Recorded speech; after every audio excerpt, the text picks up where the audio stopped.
It's great to be here with you tonight. Good evening. Thank you for joining us. I'm Jesse Green, Senior Fellow at the Richman Center and a graduate of the Columbia Law School and Business School. This event was made possible by the Richman Center, a joint venture of Columbia Law School and Columbia Business School, and the Center for Japanese Economy and Business.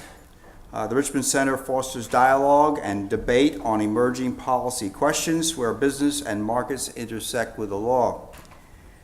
The Center for Japanese Economy and Business, established in 1986 under the direction of Professor Hugh Patrick, promotes knowledge and understanding of Japanese business and economics in an international context through its lectures and conferences in New York and Tokyo and various research activities. Tonight's event on the glass ceiling is particularly timely as more women strive for leadership roles in public and private institutions. We are fortunate to have a great panel who will be discussing their experiences and providing insights on how to navigate your career path in today's environment. I'm happy to introduce the moderator for tonight's event, Jennifer Hill. Jennifer is a graduate of Columbia Business School and a member of the Richman Center's Advisory Board. She's a former Chief Financial Officer at Bank of America, supporting Bank of America's trading, corporate, and institutional banking businesses. Ms. Hill's finance career includes positions at the Royal Bank of Scotland, the Tisbury Capital Management in London, Goldman Sachs, Citibank, and Credit Lyonnais. She's also on the boards of a variety of for-profit and non-profit organizations. Jennifer, thank you for moderating this particular event, and I'm now going to turn it over to you to introduce your panel. I'm going to let each of our panelists introduce themselves, talk a little bit about their career.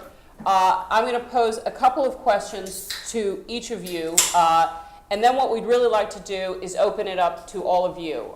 We'd like as many questions as possible. You can ask any of the panelists or even myself, but we'd like to hear what you want to hear about all of our experiences. We've all had long and successful careers, which is why we're sitting here. And we'd like to share that with all of you and help you to achieve the same.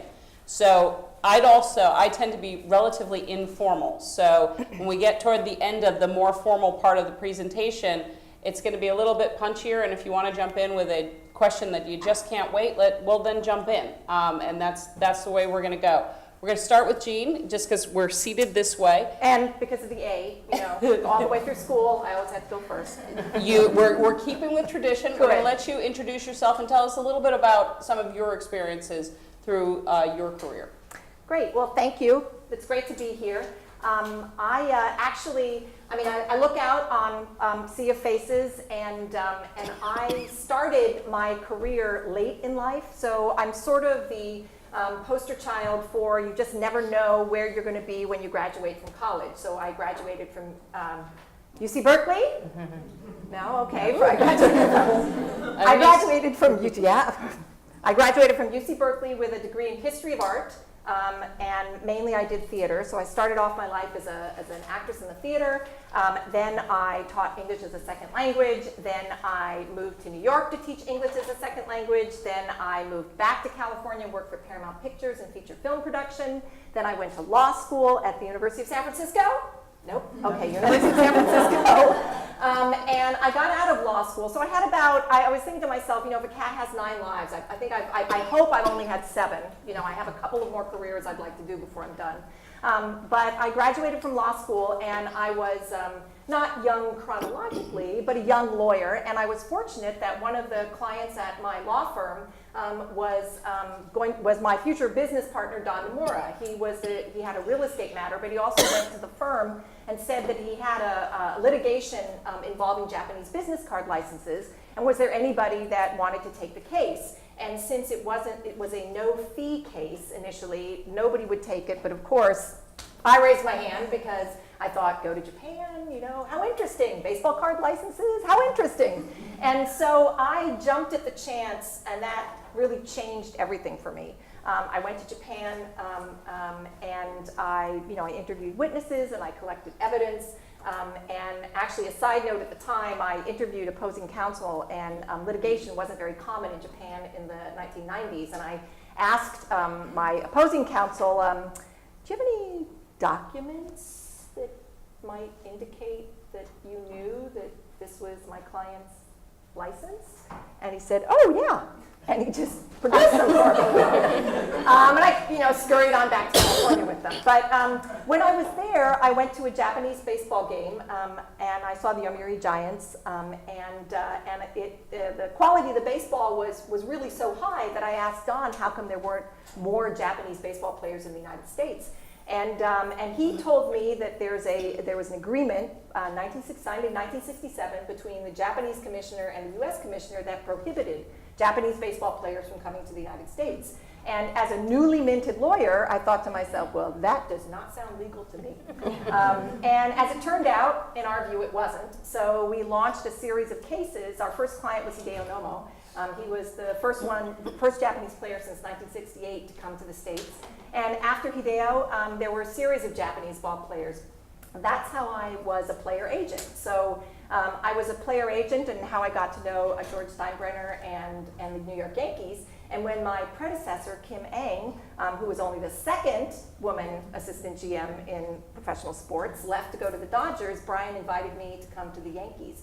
So I think my CNN version, my little 5-minute version, is that if you have a very great idea about what you want to do right now, then that's fantastic, and I hope that path is very clear and straight for you. But if you're a little confused about where you want to go with your degree or what you want to do with your life, take heart, because I didn't sort of blossom for about 20 years. And there were 20 action-packed years, but I think you just never know, where. I sound like don't do drugs and stay in school, but you just never know where a really good education is going to take you, and where the opportunities are just going to arise, and you have to kind of grab them. So that's me in a nutshell, And I'm Mary Harmon. I probably have a little bit more linear story and not nearly as exciting. I did not go to Japan. Anyway, I'm Mary Harmon. I started my career in consulting. So Ernst & Young kind of fell into it. It was that's what you did after university is you got a job, and this was a good job. And I did meet my husband there. And after I was at consulting at E&Y for about 5 years, I decided that then I would go to business school, because that's kind of what you did. And I focused in healthcare when I was at Ernst & Young. So I looked for MBA programs that also had healthcare focus. I ended up at Duke. They had a health services management focus, which I only stayed in for 1 term.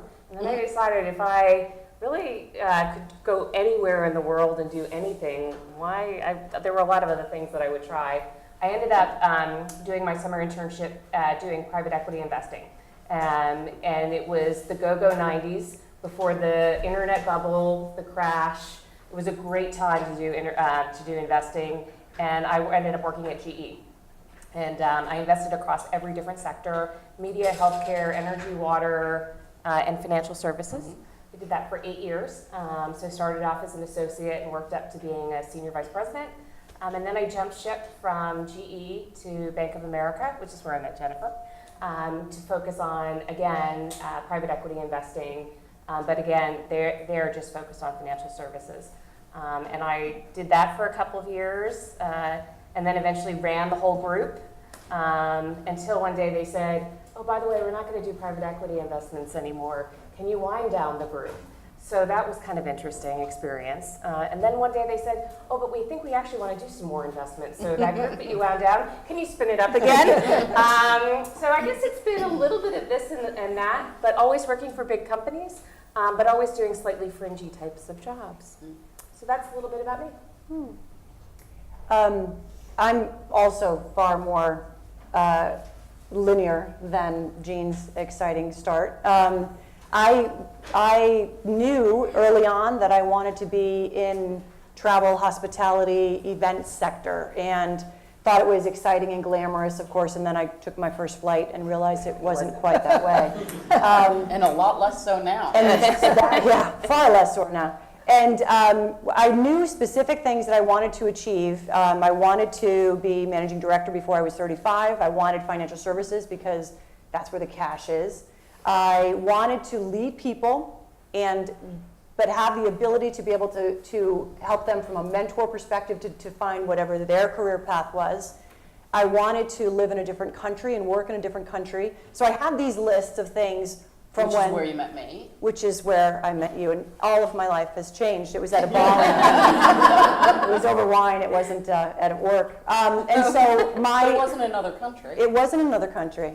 And so for me, it wasn't necessarily that I wanted to be a lawyer or to have a specific space in financial services.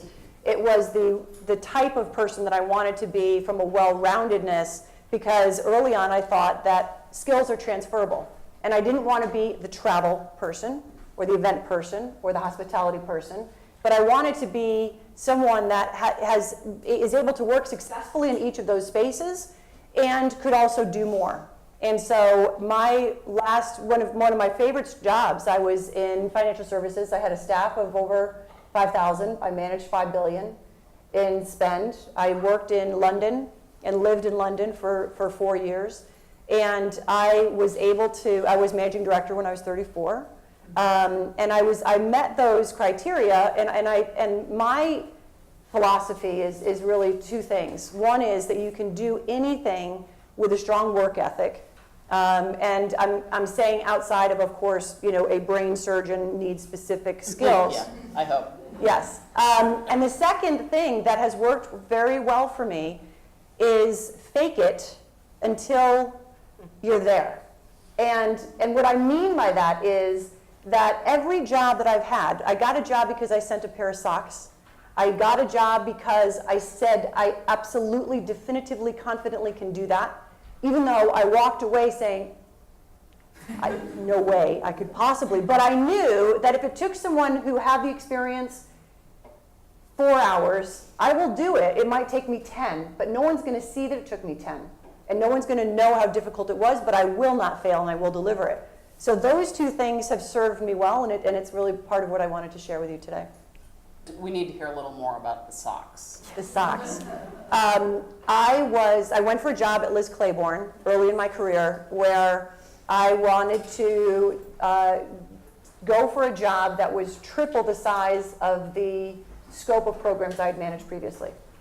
And I sent my CV in, which of course was not even one page.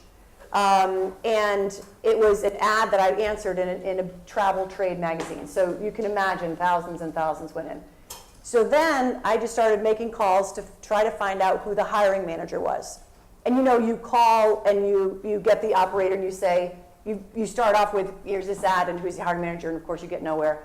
And then you say, I was just on the phone and got disconnected with this gentleman, and he called me because I sent my resume in for this job, and I feel so bad. Well, I didn't even get to the part where you said his name. Oh, that's Mitchell Bernstein. I'll put you right through. Then I go through to his secretary, and of course, then my story has to change, which is, hi, I've sent my CV in. I know you're really buried with a lot of things. My name is Mick. If I could just, get about 10 minutes with him, I'd like to be able to pitch. Yeah, okay. What is your name? Michelle Smith. Her name is Belfer, Michelle Belfer. And I sent her flowers the next day. So, hi, just keep me in mind, and I kept in touch with her. Some people say stalking. I like to say we were just in touch on a regular basis. Very proactive. Yes. So, a few weeks later, I call her, again, and we had, a rapport at this time. She's like, all right, I'll put you in, but I'm not even going to put you in for a full 30 minutes. Now, I'm living in a farm in Connecticut at the time. I'm like, whatever the time is, absolutely. You've got to be there tomorrow, 8 o'clock, but 8 to 8:15, done. So I drive, I leave at 3 a.m., get in front of him. I'm sitting down, I'm like, and he looks at it and he's like, I don't even know why you're here. Because, it's one page. And so I talk about what my experience was. I asked him some questions about what you're looking for. He said, I've been seeing person after person after person.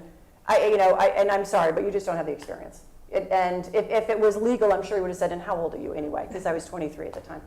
And I said, well, what are you looking for? And he said, I want someone that's going to come in and knock my socks off.